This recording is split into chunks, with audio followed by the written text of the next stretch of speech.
अगर सही वक्त पर नहीं पहुंचता योगी का बुलडोजर तो देश बड़ी साजिश को जान नहीं पाता।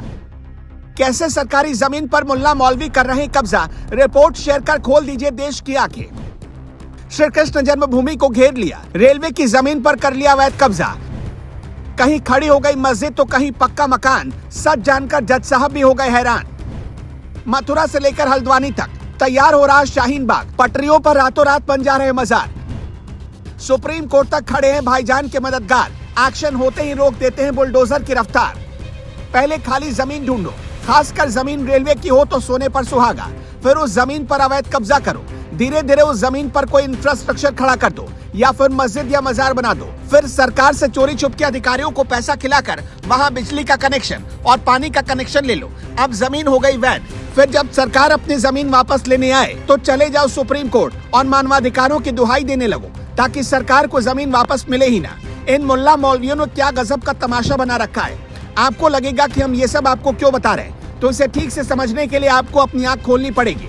दरअसल मथुरा में कोतवाली इलाके में बुलडोजर चल रहा था। यह बुलडोजर रातों रात नहीं चला था।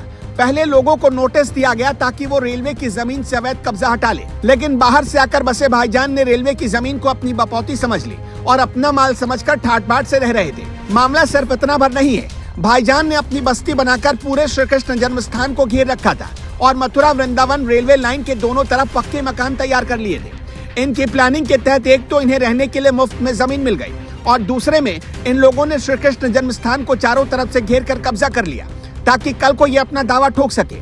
दरअसल मथुरा और वृंदावन के बीच रेल लाइन मीटर गेज थी, लिहाजा कई सालों से इस पर ट्रेनों की आवाजाही बंद थी। अचानक रेलवे ने इसे ब्रॉड गेज करने का फैसला किया। रेलवे ने जब नक्शा निकाला तो उसने देखा कि उसकी जमीन सिकुड़ती जा रही है। जब लोगों को अवैध कब्जा हटाने के लिए कहा गया तो उल्टा सीनाजोरी करने लगे, लिहाजा बुलडोजर एक्शन हो गया। अब भला रेलवे अपनी जमीन क्यों छोड़ेगा, और उनके लिए भी क्यों छोड़ेगा जो श्री कृष्ण जन्मभूमि को घेरने पर तुले थे।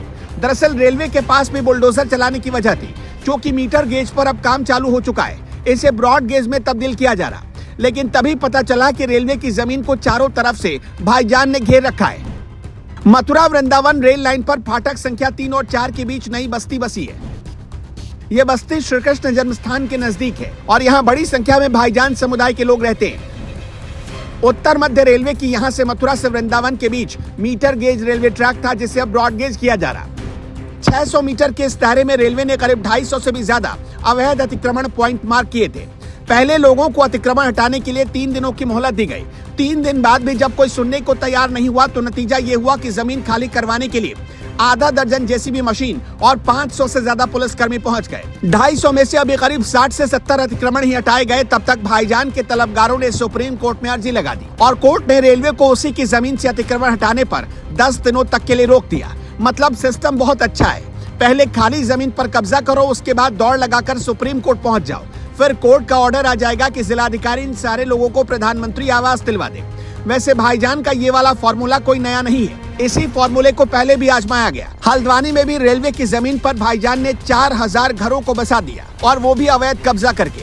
और जब रेलवे ने एक्शन लेकर हाईकोर्ट के आदेश के बाद अवैध कब्जे को हटाना शुरू किया तो भाईजान के हमदर्द प्रशांत भूषण पहुंच गए सुप्रीम कोर्ट। उधर भाईजान ने हल्द्वानी में शाहीन बाग जैसा आंदोलन शुरू कर दिया। दूसरी जगहों से भी लोग आकर रेलवे ट्रैक घेर कर बैठने लगे और तो और रेलवे की जमीन पर ही भाईजान ने मजार और मस्जिद की इमारत भी खड़ी कर दी और रेलवे की जमीन को अपना बपौती बना लिया ताकि भविष्य में कोई उन पर सवाल न उठा सके और धर्म की आड़ में सरकारी जमीन को वो अपना बना सके। क्या आपकी नजर में भी इस तरह का कहीं कोई कब्जा है? क्या आपने भी भाईजान के इस तरह के सिस्टम का सामना किया है? अगर आपका जवाब हाँ है तो आप हमें कमेंट बॉक्स में अपना मामला जरूर बताइएगा।